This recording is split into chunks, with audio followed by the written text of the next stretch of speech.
আপনারা দেখছেন চলো ভালো কিছু করে দেখাই। খবর পরিবেশনায় আপনাদের সঙ্গে ইয়াসির আরাফাত। এখনকার বিশেষ সংবাদ।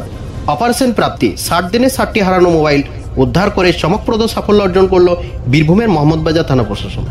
প্রশাসন জনগণের বন্ধু, সেবক এবং পথ প্রদর্শক। আইন শৃঙ্খলা রক্ষার পাশাপাশি পুলিশের মানবিক দায়িত্ব অনেক, সেটা আবারও প্রমাণ করলেন মোহাম্মদবাজার থানা প্রশাসন।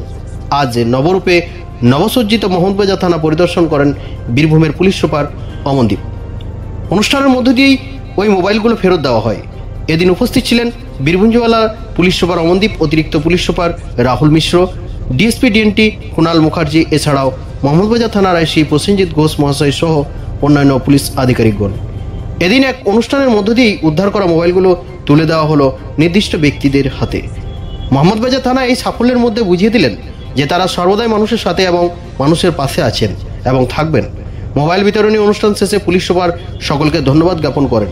পুলিশ সর্বদাই মানুষের পাশে ছিল এবং থাকবে, এমনই বার্তা দেন। স্থানীয় জনসাধারণ মোহাম্মদবাজার আইসি মাননীয় প্রসেনজিৎ ঘোষ মহাশয় সহ মোহাম্মদবাজার থানার সমস্ত পুলিশ অফিসারগণকে অসংখ্য ধন্যবাদ জানিয়েছেন। পরবর্তী আপডেট পেতে চোখ রাখুন চলো ভালো কিছু করে দেখাই ফেসবুক পেজে। ধন্যবাদ।